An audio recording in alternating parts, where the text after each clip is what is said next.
Hola chicos, hello guys, how are you doing? ¿Cómo estáis todos? ¿Estáis bien? Espero que todos estéis muy bien en todos sus países ahí. Y quiero decir que una vez más estamos aquí. Yo soy Tiago, encantado. Aquí estamos en más una live de Cambly.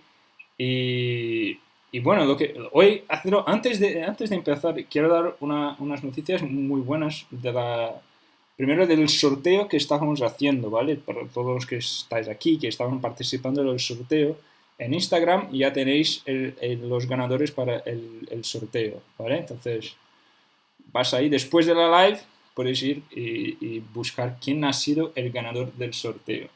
Y también, como todos ya sabéis, aquí damos un código promocional, ¿vale? Un código promocional para que los que estáis empezando podéis coger este código y tomar su primera clase totalmente gratis, ¿vale? Entonces, vamos a hacer algo bastante interesante, entonces, tomar notas, vamos a hacer un poco de todo, ¿vale? Y hoy vamos a hablar del inglés que hablamos cuando necesitamos viajar. Vamos de viaje, queremos hablar, bueno, no sabemos muy bien lo que hablar, qué hacer, y hoy vamos a hacer un poco de esto, ¿vale? Cómo hacer la preparación para viajar.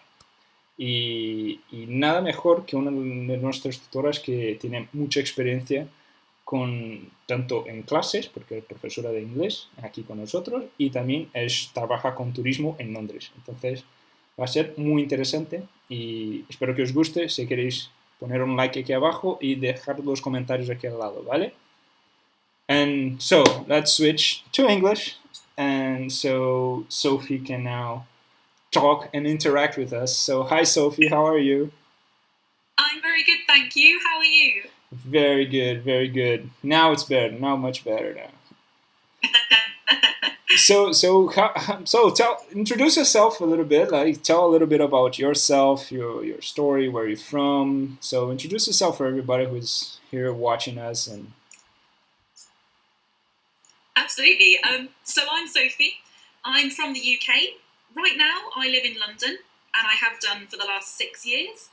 But originally, I'm from a small village in the English countryside. So I've been in both the city and the countryside in my life. They're very, very different.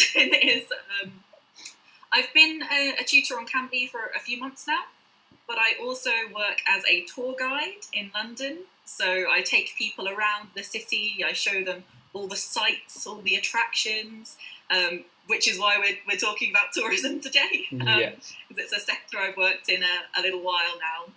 And I'm very passionate about London particularly. I think there's a lot that London has to show to the world. Definitely. London is a beautiful city. So, para todos los que estáis ahí, recordar, ella es nuestra tutora, trabaja como profesora de inglés aquí con nosotros, pero también es guía turística, ¿vale? Trabaja haciendo tours guiados por Londres. Entonces, muy interesante. Hoy vamos a hablar de muchas cosas muy interesantes. So, yeah, sorry for that. I was just explaining a little bit more about as you work for Cambly here with us as a tutor and as a touristic guide as well. And so, since we're going to be talking about like tourism and how we should prepare ourselves, I mean, I could imagine someone who speaks a very starting to speak English, they already know something, they can understand, but they're kind of afraid to speak. So I think we can do today a little bit of the basics, right? How can they interact, and if they wanted to travel to London, what should they do? How they should prepare themselves. So I think we have a few like basic phrases, right? So what is your first advice for someone who's going to visit London? So my first advice would be to look at where you want to stay within the city. Do you want somewhere that's in the city centre? So right in the centre of the city, where you'll have all of the attractions right next to your hotel door? Or do you want to go a little bit further out of London, but then you might have to use the public transport system to get into central London? And I'll give some advice on the public transport system as well, if you do want to do that. Yeah, sure. And also look at what type of accommodation you want. So there's a few different types of accommodation. So there's, of course, a hotel, which is a large building, lots of people in lots of rooms. Usually there'll be a restaurant on site as well, so you can have all of your meals at the hotel, but of course you can choose to go to other parts of the city as well. If you want something a little bit cheaper, you can go to a hostel. They are pronounced very similarly, hotel and hostel, very similar. But a hostel is slightly different to a hotel because you'll be sharing a room with someone else. Possibly up to 9, even 11 other people in some hostels. So do your research. If you're staying in a hostel, how many people will also be in your room? Yeah, that's something that you should be very.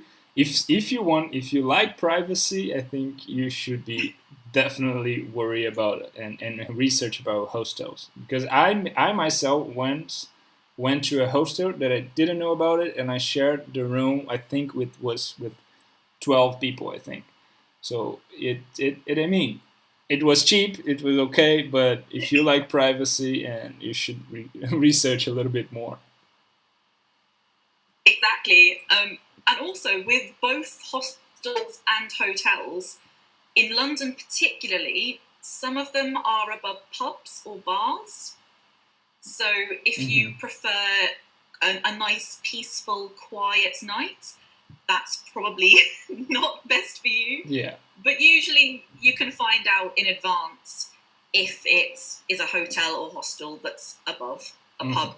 And if it doesn't say, you can ask, they will tell you. But just be aware of that. Yeah. If that's not something that you would be ideal for you. Yeah, definitely, because it's something that it is, and you correct me if I'm wrong, okay? Because sometimes we have an idea that the English people, they drink a lot of beer. It is true. It's true. I don't. I prefer cider. But yes, English people drink a lot of beer. Yeah. So be aware of the pubs and bars. So and don't bet with an English guy to drink until you go to the floor, because you will lose probably. Yeah, exactly. There's another type of accommodation in cities, especially that I wanted to mention, and that's called, just typing it out, a bed and breakfast. A bed and breakfast is basically a really small hotel. It's often someone's house that they've changed it, they've converted it to make it a hotel. So there's usually only 3 or 4 bedrooms in the place. But really important to note, they only serve breakfast. They don't serve lunch or dinner, which is why it's called a bed and breakfast.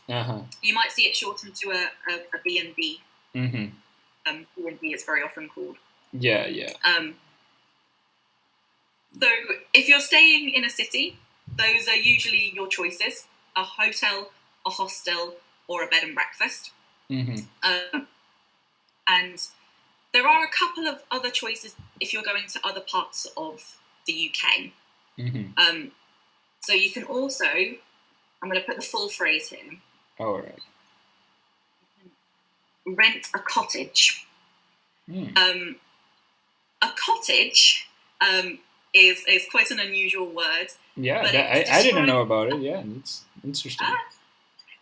So maybe this will help you as well. Yeah, next sure. time you come to the UK. Yeah, sure. So a cottage is a house in the countryside, and it's usually quite an old house. It has a particularly cozy, warm feel to it, and it's to give you the feel of living on a farm, living in the countryside, if that's what you're looking for, you can rent a cottage. Oh, nice. Rather than booking a room in a hotel, a hostel, or a bed and breakfast, you can rent a cottage. But that's only if you're going to the countryside. You won't find a cottage in the city. In the city, yeah, okay. It's actually a very. I saw here that one of our students he just asked, is Cesar. Hi, Cesar. So thanks for your comment. And he asked us something that's quite. Everybody thinks about that, and he asked, like, the city center is quite expensive, isn't it? In London, so what you should be aware of depending of in the city centers, normally it usually be a little bit more expensive. So sometimes maybe this to rent a cottage can normally it's like it's close to the city center in some way, like I feel like half an hour by train or something. With cottages, it depends. Some cottages are quite close by to cities. Others are. I'll use a very British phrase: in the middle of nowhere. Okay. So it's there's nothing else nearby. It's just in a field in the countryside. But some are close by. So if you want to rent a cottage, but you also want to go to the city centre, it's really worth doing your research on exactly where that cottage is located. That's usually easy to find out, but it's definitely something to look at. But yeah, you're absolutely right that city centres are very expensive, very expensive to stay in. Yeah. Which is one of the reasons why people sometimes prefer to go to the outer part of the city. But if you're doing that, you probably will need to use public transport. Yeah. And I can talk a little bit about public transport. Yeah, sure. That public transport that I saw that we have a comment about specific about public transport. I just want to give interrupt you a little bit because we want to talk about everybody who is watching us on Instagram right now. We're going to finish our live on Instagram. We're going to continue just on YouTube. So go to our link there is on our bio, in the description of the bio on the our YouTube channel. Okay, so para todos los que estáis en Instagram, vamos a cambiar, vamos otra vez continuar solamente en YouTube, ¿vale? Está en el enlace, está en la descripción de nuestro Instagram. Entonces vas ahí, hace clic y continuamos la live en YouTube, ¿vale? Okay, so I was just saying for everybody who was watching us on Instagram to change. Let's continue on YouTube. And so since it's something that it's everybody should know about it. And we saw here that Rodolfo, hi Rodolfo, thanks for your comment. And he asked about how much it costs. So if you wanted to buy a one-day ticket, or there exist these kinds of tickets in London. So could you explain a little bit for us about the public transportation? Absolutely. So the amount that public transport costs depends on which city you're in, and also which mode of transportation you're using. So which type of transport you're using. Usually buses are much cheaper. Buses in London are £1.50 in order to take a one-way journey.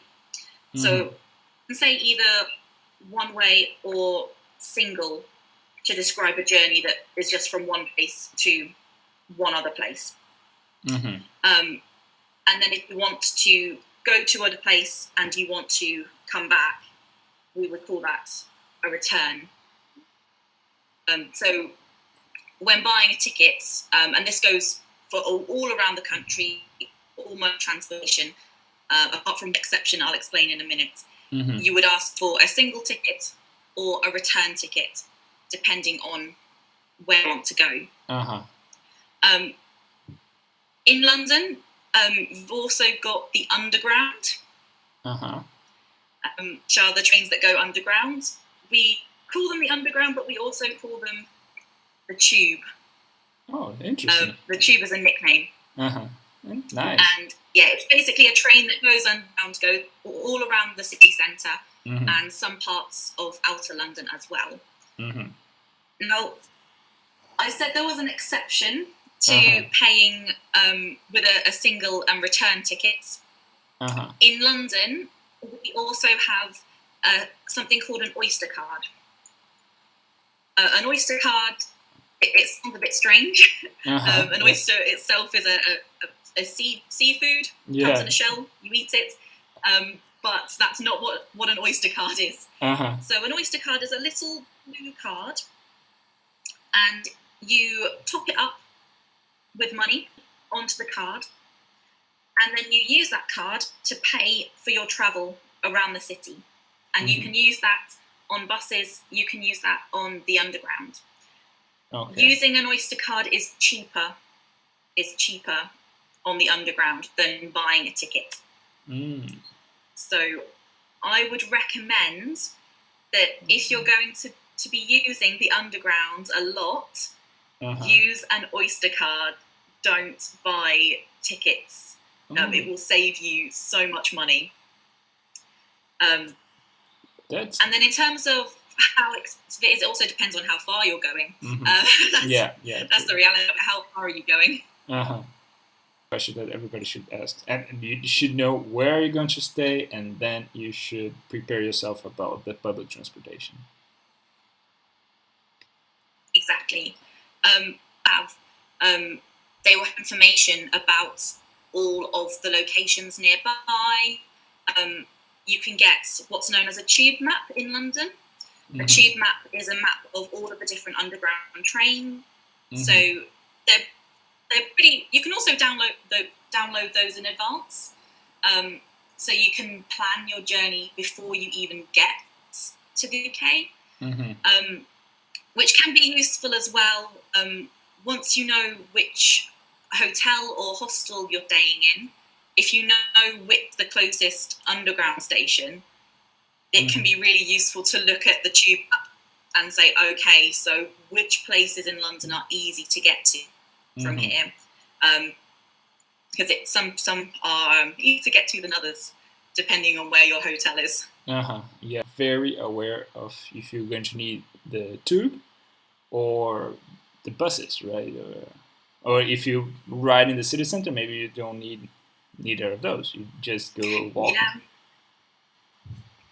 Yeah, exactly. If you're in the city centre, then you can walk everywhere, unless going somewhere that's a bit further out because there's the particular action you want to see.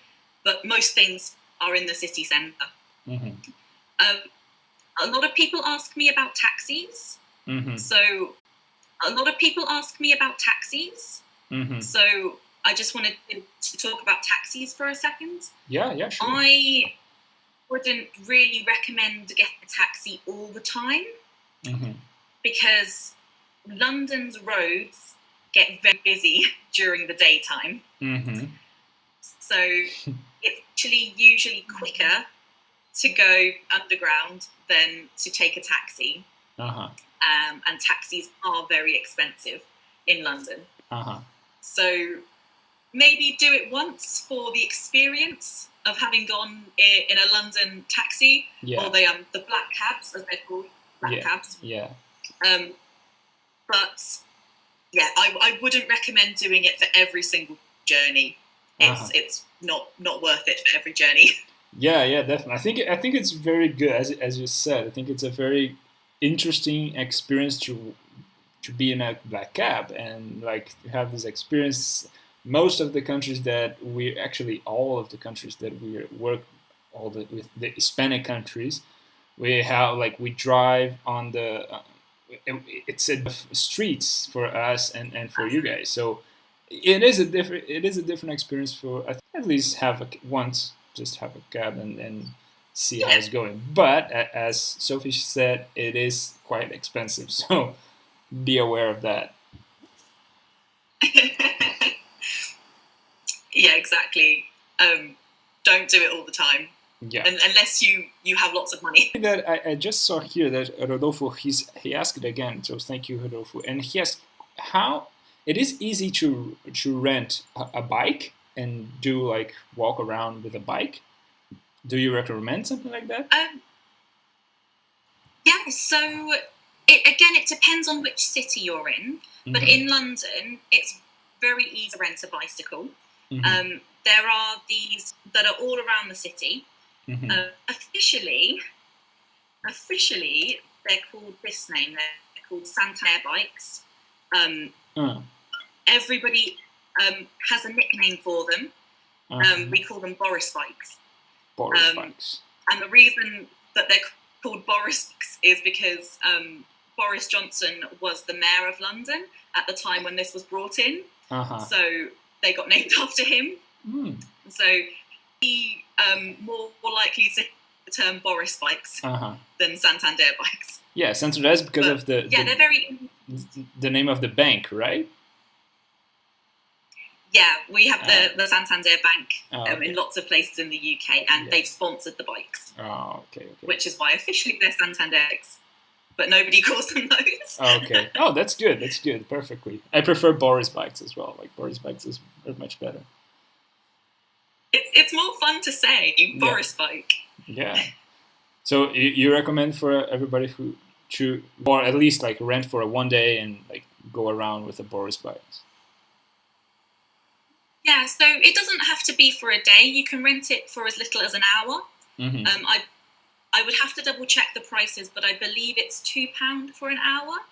And you just have to return it to one of these stands. So you can get them online or on your phone that shows you where all of the stands are. So just make sure you return it back to one of those, or it will keep charging you.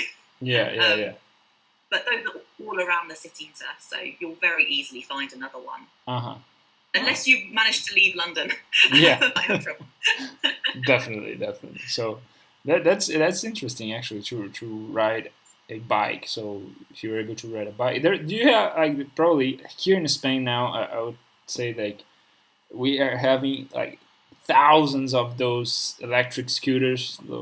So you have some of that right now. I see here there's a lot of people who rent some of those electric. They go around the city with those as well. Like you pay per hour as well. I mean, I don't know, but I saw that here in Madrid we have a lot. A lot. I don't know how is in London. You guys have a lot of those electric scooters around the city, and you can just pick some of those. So we have a lot of people who use electric scooters. But I don't know of anywhere that rents. I imagine, given how popular they're becoming, that will probably happen in the future. But at the moment, it's not something that's in place. But do feel free to bring your own and use that. They're quite fun. Yeah. I mean, you just have to be a little bit careful because sometimes they go fast. But I mean, it is a way of walking around the city. So. And it's environmental friendly. Yeah, exactly. It's very environmentally friendly, especially in the city centre. The same with any city centre. There can be quite a bit of congestion and pollution on the roads. Yeah. But this helps. And especially the bike scheme helps as well. A lot of people like using the bikes. Yeah, probably. And how I mean, we was like, which ways do you think is the best for people who are going to spend like, I mean, I don't know, a weekend on London? Do you think it's better? How do you say it would be interesting for them to prepare themselves for this weekend in terms of transportation? If they would be like their apartment or a hotel will be in the city center, so what should they do? And so how you recommend them to move around the city? I think it depends partly on what you like and how far you'll be traveling. So if you're just going to stay in the city centre, then either walking or using a Boris bike is going to be perfectly fine. Mm-hmm. But there are some really famous London attractions that are actually in outer London. Mm-hmm. And I would say for those, it's definitely worth taking the tube. So, for example, Alexandra Palace is a very famous palace in London. Mm-hmm. And that's a good walk it, but it would take you a few weekends. You don't want to spend that much time walking just to see one attraction. Yeah. So in that case, a tube would be much better for you. Uh-huh. Okay. I guess that's one of the other things as well. You might like to see. Usually in most guidebooks will say which is the nearest tube stop or tube station. Yeah. So you can always figure out which will be the easiest way for you to get there. Uh-huh. Yeah, and which of the tourist spots, let's say, or the things that it's the must when for someone who is going to visit London, it's the place that it's like the number one that anyone have to visit. If they have like just one opportunity to visit one thing in London, what would be this thing for you? That's a really good question. Yeah, because I know there's a lot of interesting things on London, so that's a tricky question, actually. Yeah. I think my number one recommendation would actually be an note rather than a place. Mm-hmm. And that would be the changing of the guard. It's actually called changing the guard. Mm-hmm. It's an event 3 or 4 times a week, and it's when protecting the Queen and protecting the royal palaces. A new set of soldiers come and the old set leave. It's quite boring, but it's a really, really ceremonial, really prestigious event. Yeah, it has a lot of new colours. There's a lot of fanfare. It's a really nice event to see. Mm-hmm. And that happens, the exact days it happens change. So have a look, ask someone when you're here, just to make sure you're going on the right day. Oh, okay. And it will happen. A lot of people. It will happen in all of the palaces, or just in one of those? It happens. It's the guards that are being replaced are at Buckingham Palace. Mm-hmm. So a lot of people go to Buckingham Palace to watch this, but that is not the best place to go, even though that's the destination for the soldiers. Mm-hmm. The best place to go, I'm just going to type this in the chat, okay. There's another palace called St. James's Palace. Mm-hmm. St. James's Palace is a short walk from Buckingham Palace, and that's where they come from. Mm-hmm. So you can see right from the beginning, and then you can follow the route that they take. Lots of guides that you can have a look at, which will show you where they will go. If you go straight to Buckingham Palace, all you see is a procession, and that's not half as interesting as watching the whole procession. Oh, that's a very interesting tip. That's very good. Thank you. I think that would be my favourite, but there's so much in London that you can see. You would never see it all in a day. Exactly. There's so much to see. It's an amazing city. And let's go to something that I'm seeing here. There's a lot of people asking about the food. So, Flora and so there's Flora. She asked about if we want to make a cheaper trip, it is better to eat in restaurants or shop at the market and eat in my hotel room, for example. Because I saw there's she asked that, and saw that Vanessa, she asked, what about the restaurants? I mean, I saw a lot of comments talking related to food and how to eat. So what do you recommend? Especially about this, if you wanted to go to restaurants or do it a quick trip and go, I don't know, McDonald's or something like that. Or if you want to buy in the grocery, you go to a grocery store, buy something and prepare it.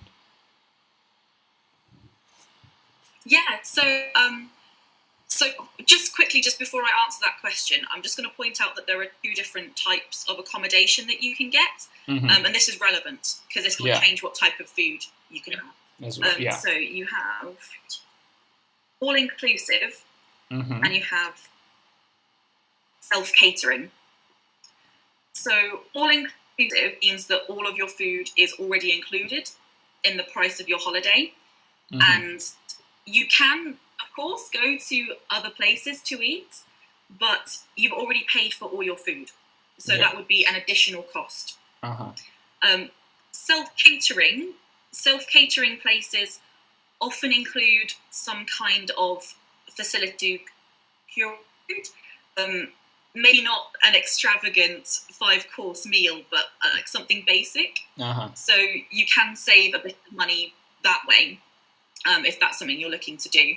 And there are places to buy food which you can cook yourself all around the city. You'll find them very easily. All right. In terms of going out to a restaurant or a market, the prices vary so much in London. Which are really cheap, and places which I could never afford.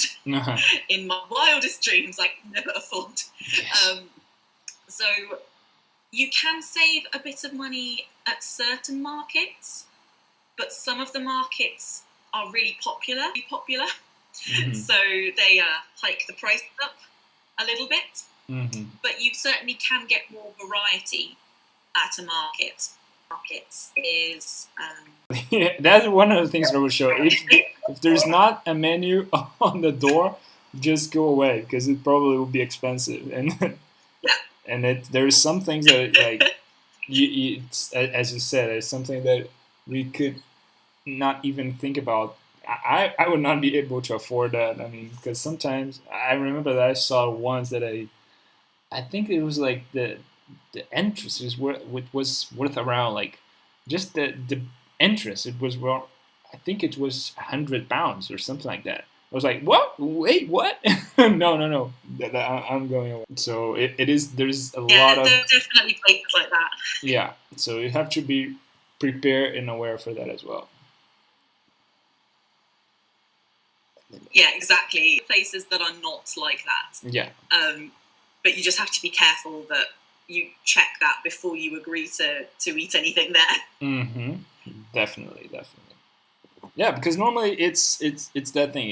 You're going to most of the people who we have here that we are talking from people from South America, and you see that most of the time they do a lot of the exchange, right? They think about in dollars in some way, and it's a different thing. You have to think about in pounds. So pounds is a little bit more expensive than a dollar. So you need to be prepared of that as well. And that's actually something that interesting. There's people who brings money and like in cash or just a credit card. What do you think it's the best? People who go to London with dollars or euros, there's a place to accept that or not. What do you recommend about in terms of? So, if you're in a city and you bring another type of money, like dollars or euros, you will be able to change it, but you might not be able to change it if you are not in a city. If you're in a city, then you should look out for a currency exchange or a bureau de change. They're exactly the same place, just one is the English word, one is the French word. I have no idea why we use the French word as well as the English word. But if you do see with you, you can go to a currency exchange or a bureau de change and change that over. Absolutely no problem. But one really key thing, I would say one really important thing, is to bring cash and a card, so a credit card or a debit card, and bring both with you. Because in some places, they will only accept card, only accept cash. Rule as to which way, it's definitely best to bring both cash and card with you to make sure you'll always be able to pay. Yeah. I always have problem with that because I bring like the cash and paper with me, like holding the cash, and sometimes I even forgot my wallet and I just go with my phone paying with Apple Pay and stuff, and I was like, sometimes it's difficult. So be aware when you're going to travel, just don't forget to bring your card and as Sophie's saying, so for you to be able to, buy the things that you wanted to buy if they don't accept the card. And exactly. Yeah, what else? What more do you think it's interesting? I wanted to share as well about if you have breakfast in a hotel or a hostel, you will often be offered two types of breakfast. So you will often, I'm just going to write down the two terms. So you'll often be offered a full English or a continental. And basically the difference between these two terms is a full English is a cooked breakfast. So it usually has sausages, bacon, baked beans, hash browns, which are like potato that's been chopped up into little pieces and then fried, toast. We have mushrooms as well. So it's a cooked breakfast. And if you have a continental, that's a cold breakfast. So you might be offered cereal with milk. You might be offered pastries such as a croissant or a pain au chocolat. We really like French foods for breakfast here. Yeah. Fruit salads, yogurt, anything cold would be a continental. I believe some places have started calling them a cooked breakfast and cold breakfast, but a lot of places still use these terms, full English and and I know that can confuse people because they are specific to breakfast and not used to. Definitely. So that's it. Yeah, and full English. So yeah, the full English should be. It sounds for me if you wanted to be prepared for the day that you're going to visit a lot of things. Yeah, I think the one that you're going to be like prepared to start your day, right? Yeah, that will give you all the energy you need. But a lot of people say that they can only manage full English for one day of the trip, and the next day they just say, no, I can't eat that much cooked food that early in the morning. So a lot of people switch to a continental breakfast the next day. But yeah, full English for a while. Yeah. If you can manage it. If you can manage, yeah, that's true. That's true. So let me ask you. There's a lot of people asking as well, and it is the common. For example, Jonas he asked, "What about the common phrasal verb? What the basics and the most common thing that they when they are maybe walking around the city, and probably if they think to go to somewhere or eat something. So can you help us with these phrasal verb things?" Some of the basic phrases. So let's take, for example, if you are going to a restaurant and you want to ask if there's space for you. I'm just going to type up the sentence.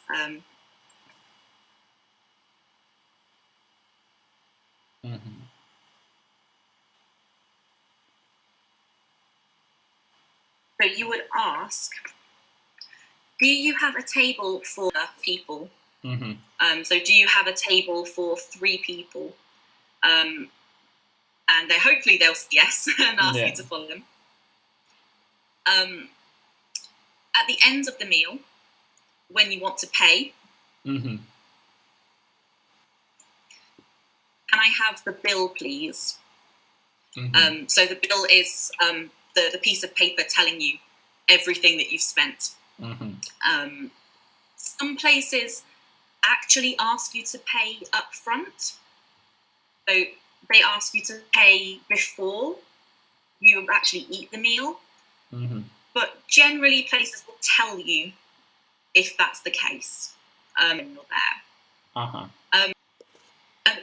A lot of people also ask about tipping. Should you tip when you're in a restaurant? I know in the US it's considered very rude if you don't tip. Yeah, that was something that I would ask you about, like the tips. So in the UK, it's considered a nice thing to do, and if you've had good service, there is some expectation that you should tip, but it's not considered rude if you don't tip. So it's not quite the same as the US. Also, some places will add a service charge on the bill. A service charge is don't want to tip. You can ask them to take off the surcharge. So you can ask them to take off the service charge if you don't want to pay that. All right. If you do want to pay that, you don't do anything. You just pay. So don't worry about any phrases for that if you want to pay the service charge.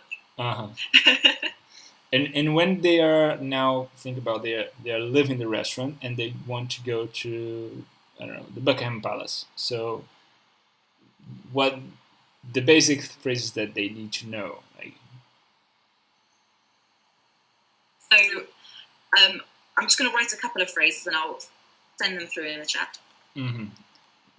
Yeah, because it's a nice way to us to think about the experience of the tourists in the city. So everybody who is now here watching us, probably they want to visit London in hopefully soon, right? And and it's a good thing, like just to know, like, okay, now we know these little things, and one thing, I mean, everybody just always remember to say like thank you and to be polite with the people. Okay, so it's a common sense. Just thank you, could you help me, or like very basic things. I think it's not hurt your feelings or be, I mean, just be friendly everyone. Normally, everybody who's traveling well and they are on vacation and holiday, so they already are in a good mood. But it's always good to remember, though. So be polite with everybody. So yeah, you're absolutely right. It is really important to say please and thank you, especially in London. If you continue to not use please and thank you, some people will start to think that you're being rude. So yeah, definitely use them. But I'm sure you all will. So I've sent through a couple of there's about attractions. So yeah, I've used the example of Buckingham Palace. So how do I get to Buckingham Palace? And then hopefully the person you're asking will either give you a map or give you directions. They might say, I'm will buy a ticket for they might use this phrase when describing a direction. They might say straight ahead, and that means forward. So that's we are much more likely to use straight ahead than forward when giving directions. How do I buy a ticket for Buckingham Palace? A lot of places you buy tickets online, or you can buy them at a ticket office. The ticket office is usually not always, so you might also need to ask, how do I get to the ticket office for certain places? Yeah. Actually, something else that I'd just like to point out that's London specific, there is also something called the London Pass. So the London Pass is a card which gets you access to lots of different attractions throughout London. Whether or not it is a good value for money depends on which attractions you're going to. If your plan is, I want to see several attractions a day, as many as I can, it's probably a good idea. If you only want to see one or two attractions a day, probably not worth the money. It's better to buy a ticket for the specific attractions that you want to go to. So if you want the London Pass, double check that and take advantage of all the attractions it gives you entrance to. Interesting. Yeah, that's true. So make sure to research a little bit before you buy this London Pass. Another useful phrase for a lot of attractions, I'm just typing it.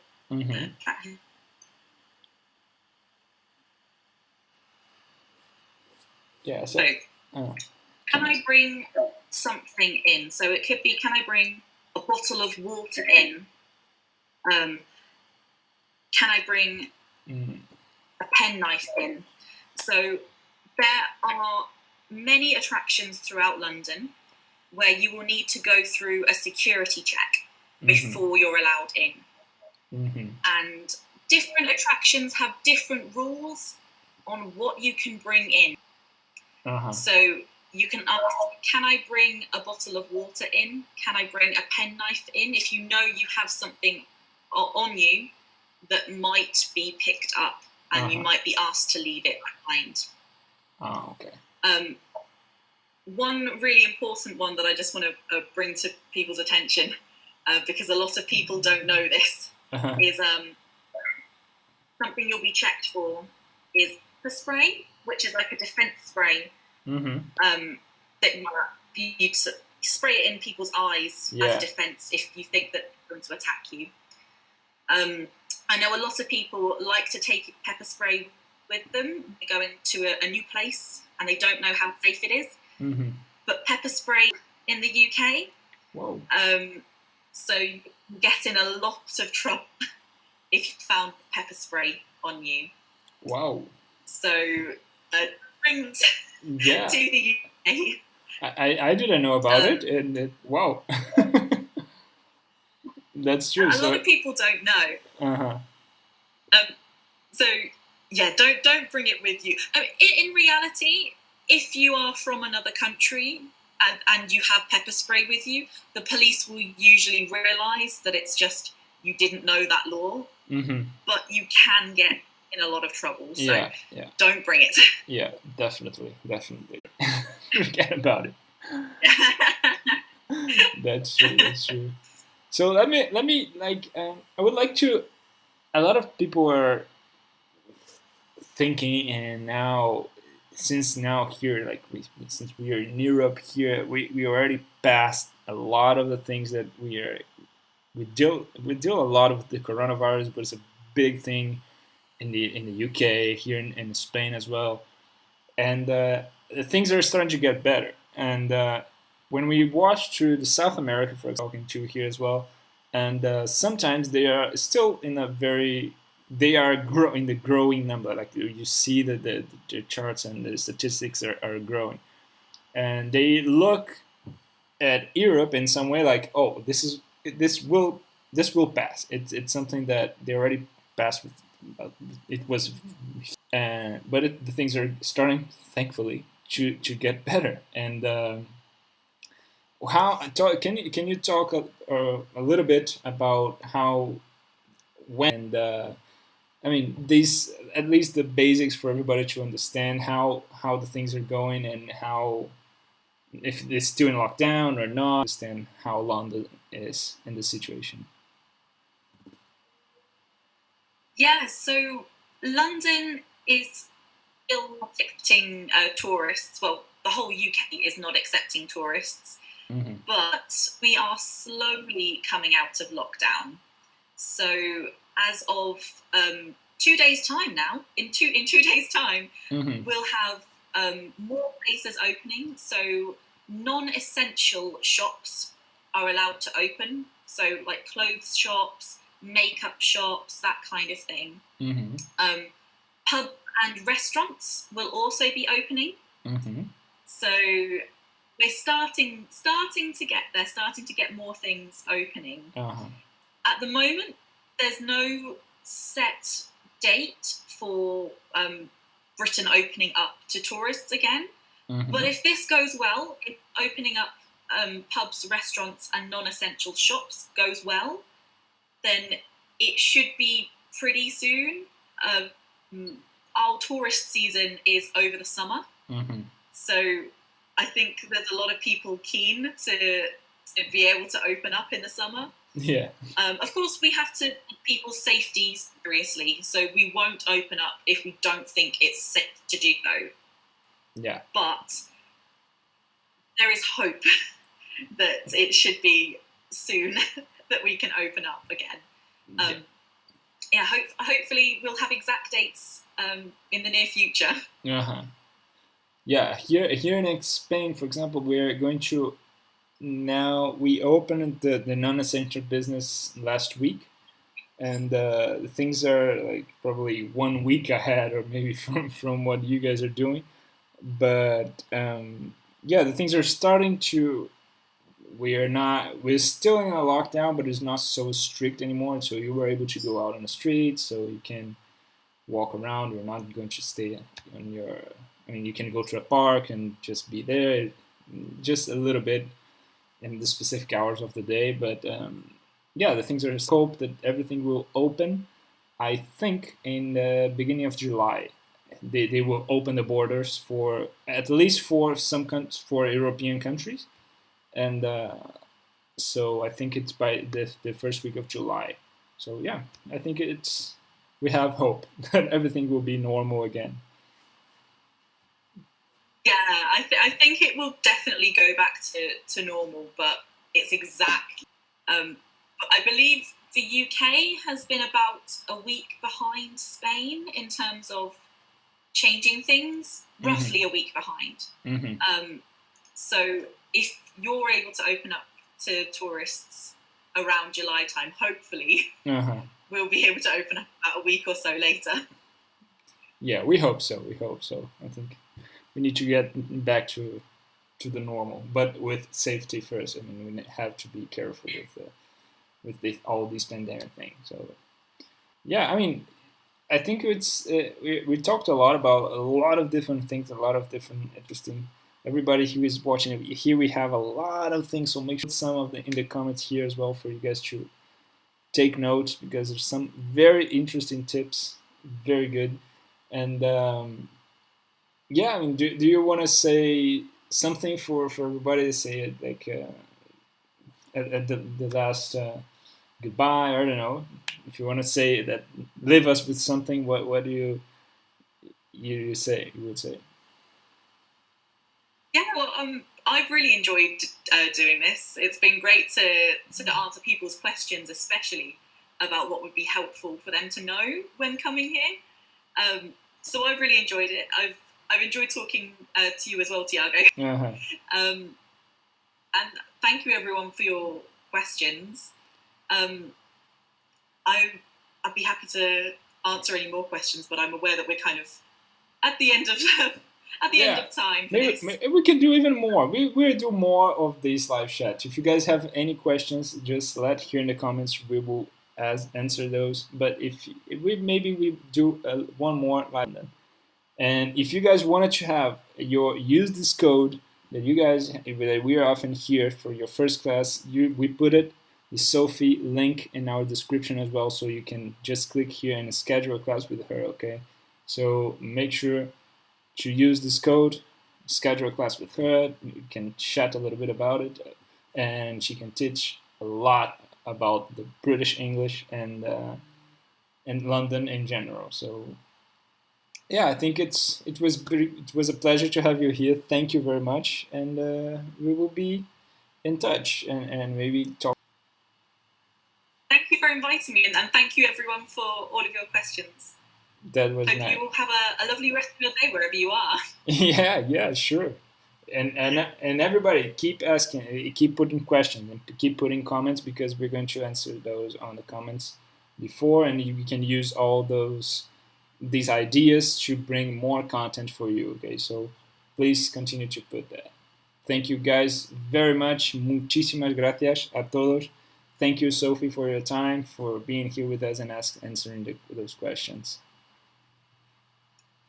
Thank you very much. So, okay, bye-bye, guys. See you next Saturday. See you guys. Bye-bye. Have a great day and a great weekend.